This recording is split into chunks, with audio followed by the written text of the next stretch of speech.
The African, Caribbean and Pacific Group of States are demographically and economically diverse. 39 of the 79 countries in the region are vulnerable states, such as small island nations and poor landlocked countries.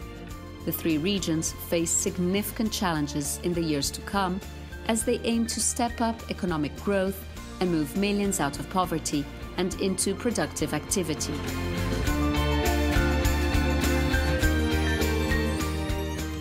The Secretariat of the ACP Group of States, responsible for the executive management of the ACP Group, believes that the key for achieving this objective lies within the private sector. Recognition of this led the ACP to formulate an overall private sector development strategy, which was presented in Brussels on the 10th and 11th of November 2014. Approximately 100 participants representing public and private sector stakeholders from ACP Missions, Embassies, ACP regional economic communities and other development partners attended the High Level Symposium, where they discussed how to shape ACP's private sector development strategy over the next 5 years, assisting member states to grow their economies in an inclusive and sustainable way.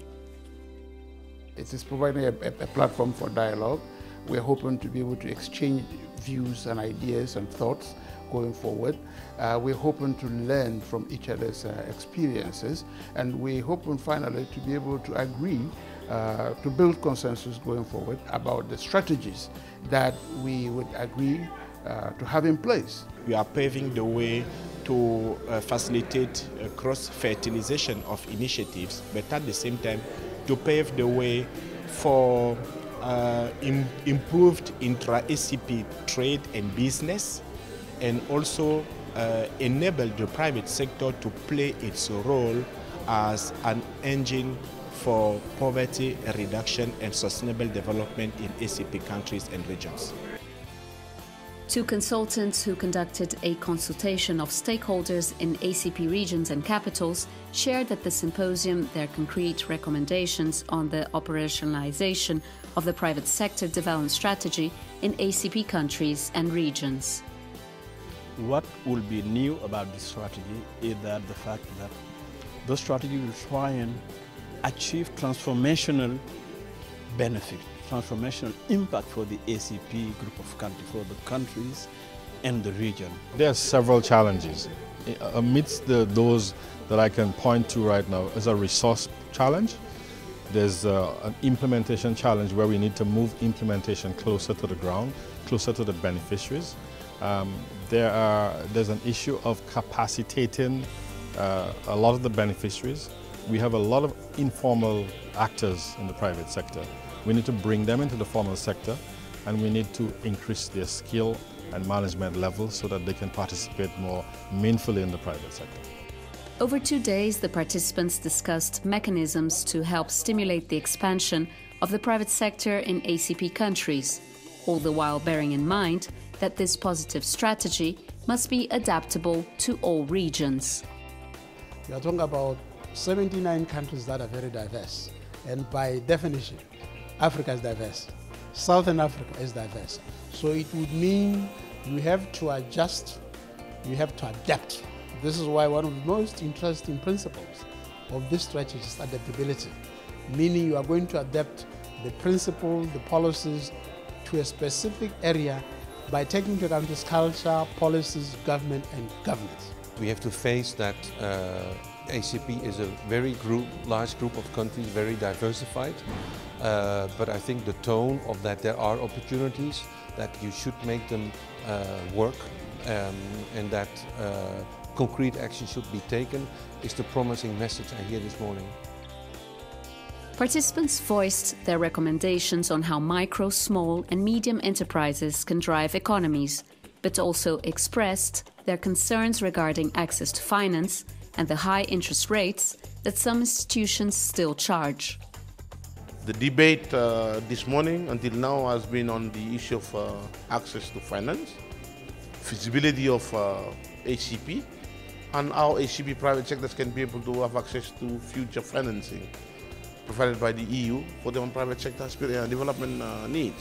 So if there's going to be real tangible developments on ground, institutions like EIB must be able to transform itself to come on ground in the islands, in the ACP states, and work closely and meaningfully with private sector developments to take their course of action and to be able to support them in assisting implementation of key development projects.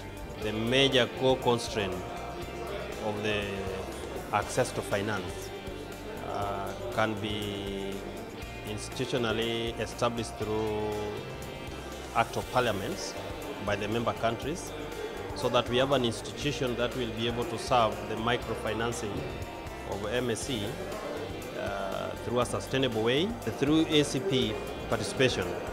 What matters is how the public sector can be engaged with the private sector, so that we can be able to sensitize them the need of establishing this institution that will provide sustainable services to the success of the document. Stakeholders and key development partners also agreed that agricultural growth belongs at the center of any development strategy, and that this change is essential for growth, poverty reduction, and food security, especially for the poorer ACP countries. Private sector in agriculture could be the driver for linking more agriculture and in particular small farmers to the market, because private sector knows better the consumers and they are better linked to the market. So for us it's really a very good entry point, and also a way to have this transformation and modernization of agriculture sector. The symposium recognized the vastness of the informal sector in the ACP and the critical need to improve the level of formality. The informal sector needs to become an important target group in the PSD strategy, and interventions must be designed to support growth and pave the way to a formal economy. The High Level Symposium presented an excellent opportunity for stakeholders, regional communities and practitioners to engage in a constructive discussion where all agreed that the economic development of the states will not progress without the private sector, which is seen as the engine for economic growth and poverty reduction in ACP countries and regions.